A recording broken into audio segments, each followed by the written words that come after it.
Evolución del hombre, el ascender y el descender. Steiner, Evangelio según San Mateo capítulo 12.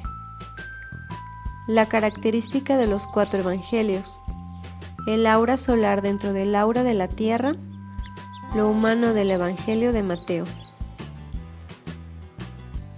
Si consideramos la evolución del hombre, se nos presenta su ascenso a ciertos grados evolutivos, cada vez más elevados, transformados en fuerzas anímicas activas, en concordancia con las distintas etapas planetarias.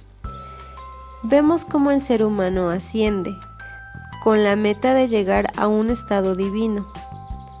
Sin embargo, si la ayuda de entidades que dentro del universo se desarrollaron por otros caminos, el hombre jamás alcanzaría las alturas de su evolución que deberá llegar. Podemos decir que de época en época, seres de otras esferas entran en nuestra evolución terrena, uniéndose con la evolución humana, con el fin de elevar al hombre a las alturas de ellos mismos. De modo que, semejante ser humano, en cuya alma vive un Dios, dentro de la evolución es capaz de ejecutar hechos más relevantes que otros hombres. Se conserva la creencia en la aparición de genios. Son personalidades que descollan de la gran masa humana y se les atribuyen facultades distintas a la naturaleza humana común. Habrá que admitir que a través de un genio que hace progresar la evolución de la humanidad, se manifiestan fuerzas distintas a las aptitudes humanas corrientes. Por eso, cuando un hombre repentinamente aparece como animado de algo sublime y grandioso, lo que sucedió fue que una fuerza espiritual ha descendido y tomado posesión de la interioridad de ese hombre.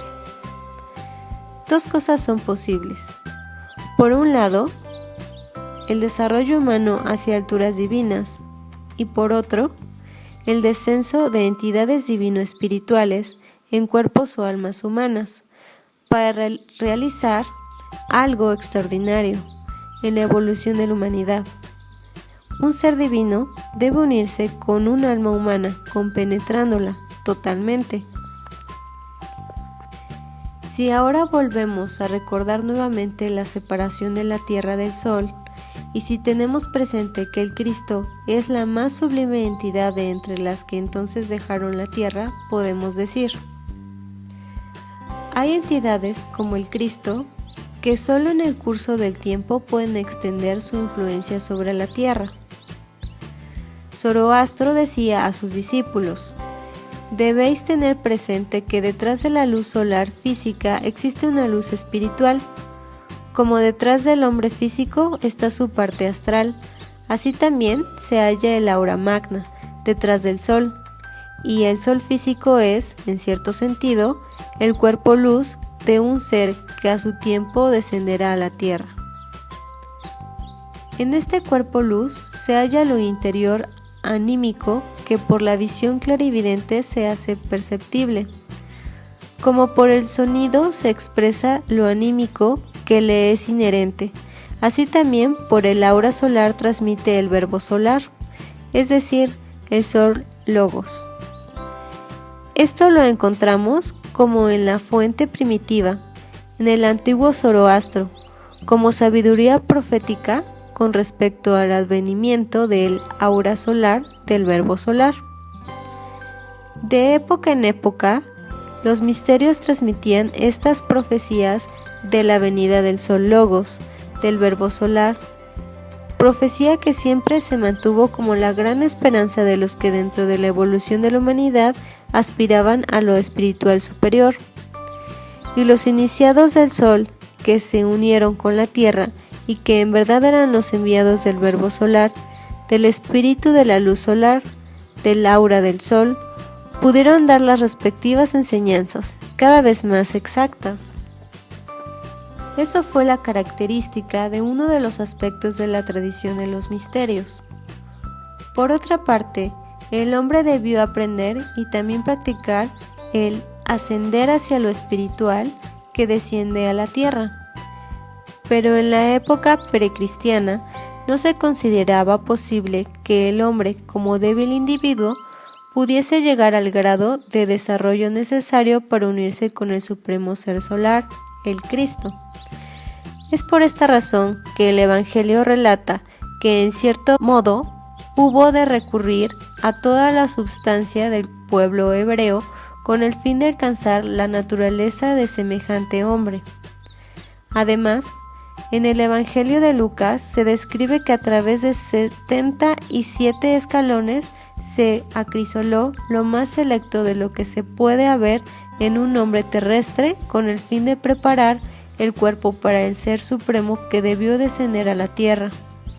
Empero, hay que tener presente que por su grado de desarrollo, los hombres que recibieron las enseñanzas en los misterios no poseían la capacidad de apropiarse de todo conocimiento para su evolución. Debido a ello, los hombres que se preparaban en los misterios antiguos para alcanzar la iniciación se dividieron en clases, según las distintas maneras de acercarse al conocimiento. A unos se les enseñaba de un modo particular como el hombre desde vivir y desarrollarse exteriormente, con el fin de convertirse en instrumento apropiado, es decir, de servir de templo para el ser solar. A otros más bien se les indicaba lo que el alma silenciosamente debe desarrollar en sí misma para llegar a comprender y a sentir lo que es el espíritu solar. Hay que imaginarse que ciertos discípulos en los misterios debían desarrollar de una manera bien definida su vida exterior y desde la primera infancia se cuidaba el desarrollo de su cuerpo, de manera tal que finalmente pudiesen llegar a ser portadores o templo del espíritu solar. Así fue en los tiempos antiguos e incluso es así en nuestros tiempos.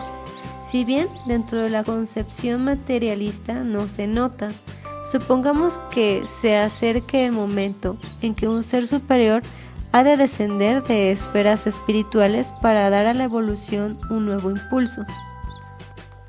Es la tarea de los iniciados de los misterios aguardar tal momento, pues ellos son llamados a leer los signos de cada época. Con quietud y abnegación, habían esperado el momento en que un Dios debió descender de las alturas celestes para impulsar la evolución de la humanidad.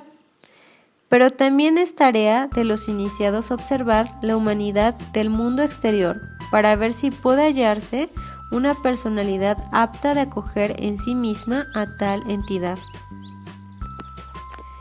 Y si en tal caso se trata de un ser espiritual particularmente alto, es preciso que desde la primera infancia se cuide el desarrollo de la persona determinada para servirle de templo.